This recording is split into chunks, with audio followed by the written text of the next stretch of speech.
Hai, jumpa lagi bareng aku di channel Devi Kurnia. Gak terasa ya, hari ke hari, bulan ke bulan, dan kita berada di bulan Oktober. Sebentar lagi kita akan memasuki tahun 2024. Bagaimana nih persiapan kalian dalam menjalani hidup di tahun 2024? Oke guys, di video kali ini aku ingin sharing bareng kalian semua tentang slow living. So, bagi kalian yang ingin mengetahui pembahasan slow living, simak video ini. Sebelum ke pembahasan slow living, please like, subscribe, and aktifin tombol loncengnya ya. Banyak orang berkata kalau waktu berlalu begitu saja. Rasanya baru kemarin kita menandai kalender 2023. Sekarang sudah mau ganti tahun. Atau terkadang kamu mengingat masa-masa manis di sekolah ataupun di kampus yang seakan baru terjadi kemarin. Padahal kamu sudah lulus beberapa waktu yang lalu. Waktu memang sebuah konsep yang aneh dan kadang-kadang membuat diri kita bernostalgia. Setelah selesai berkuliah, kamu bisa saja langsung terjun dalam dunia pekerjaan. Kamu mulai menjalani rutinitas serta mendapat tanggung jawab yang tidak kecil. Zaman yang berkembang pun seolah menuntut kita agar kita bisa bekerja secepat-cepatnya dan secerdas-cerdasnya. Secara tidak sadar, kondisi ini membuat kita lupa bahwa kita memiliki hidup untuk dinikmati. Bila tidak diperhatikan, kondisi ini lama-lama bisa menyebabkan stres dan depresi. Akan tetapi, sekarang mulai banyak orang yang lebih memperhatikan kesehatan mental. Dimulai dengan mengubah gaya hidup. Ada loh, gaya hidup yang bernama slow living. Konsep gaya hidup ini bisa membuat kamu lebih santai dan sehat, karena membuat kamu menikmati dan memaknai setiap detik dalam hidup. Agar lebih jelas, ada beberapa hal tentang slow living yang bisa kamu pelajari. Apa itu slow living? Homesteading lifestyle merupakan gaya hidup yang menghasilkan makanan secara independen. Dengan gaya hidup ini, kamu menanam sayuran di kebun atau di halaman ataupun di pekarangan, serta berternak ayam ataupun berternak bebek.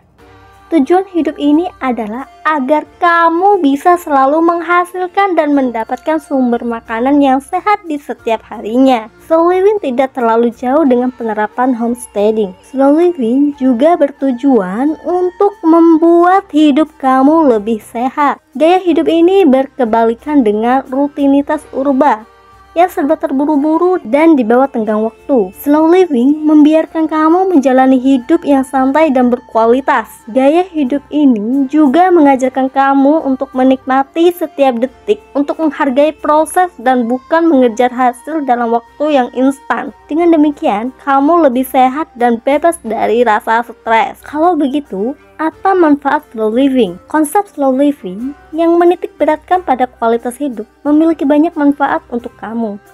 Dengan menerapkan gaya hidup ini, kamu bisa menikmati hidup walau terkesan tidak signifikan. Hidup yang berkualitas itu akan membuat kamu lebih bahagia dan sehat. Kamu bisa memfokuskan perhatian pada proses. Selain itu, kamu bisa bebas dari rasa stres dan depresi karena kamu tidak harus bekerjaan dengan waktu. Lalu bagaimana caranya menerapkan slow living? Apabila kamu tidak siap dengan perubahan yang drastis, kamu sangat bisa menerapkan prinsip hidup slow living dalam kehidupan sehari-hari.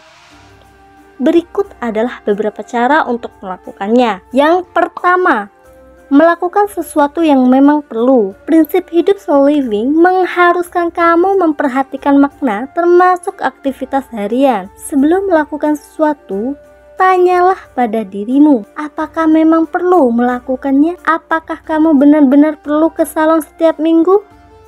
Ataupun menghabiskan waktu berjam-jam untuk nongkrong? Dengan bertanya, kamu akan bisa tahu urgensi dari setiap aktivitas harian yang akan kamu lakukan. Mulailah kamu memilih dan menghapus aktivitas yang tidak kamu perlu. Yang kedua, multitasking. Banyak orang berpikir bahwa multitasking itu keren dan menjadikan kamu kelihatan lebih cerdas. Sebaliknya, Seringkali multitasking menambah beban serta mengurangi konsentrasi kamu saat melakukan beberapa hal dalam waktu bersamaan. Hasilnya pun bisa membuat kurang maksimal.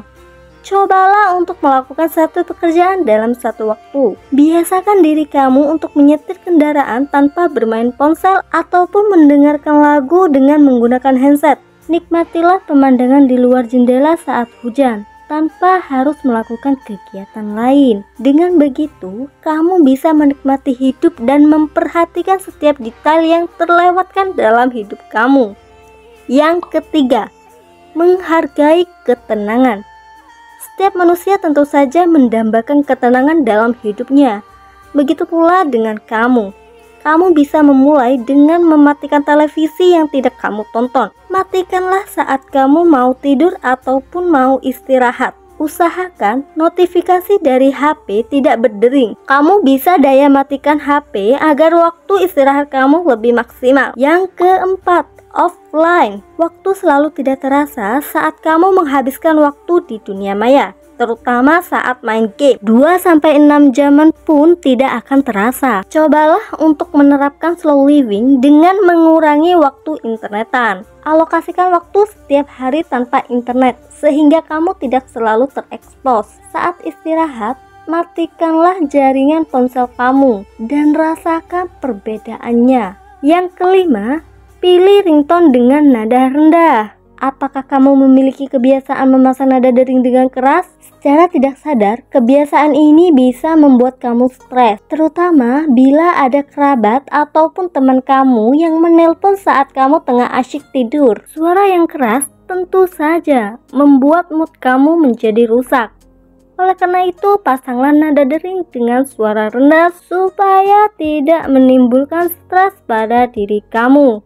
Yang keenam, menikmati detail. Saat libur waktu, banyak detail kehidupan yang kamu lewatkan, seperti melihat pemandangan orang yang membagikan brosur di jalan raya, melihat pedagang kaki lima yang diusir oleh Satpol PP. Bila kamu perhatikan detail ini, kamu akan kerja keras dan kamu melihat bagaimana orang memanfaatkan setiap detik kehidupan untuk bertahan hidup. Detail yang terlewat ini bisa membuat kamu lebih bersyukur dan menumbuhkan rasa empati. Cara ini bisa membuatmu lebih santai.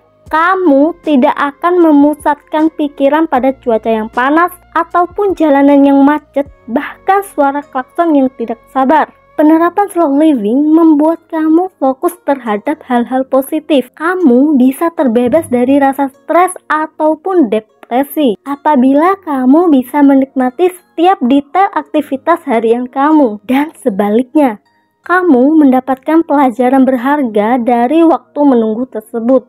Kamu tidak perlu buru-buru menyelesaikan segala sesuatu, karena segala sesuatu bisa terselesaikan. Kamu bisa memulai dari sekarang. So guys, nikmatilah hidup kamu yang berharga. Nah guys, itu tadi video pembahasan tentang slow living. Semoga bermanfaat ya bagi kita semua, khususnya untuk diriku pribadi. Thank you for your watching.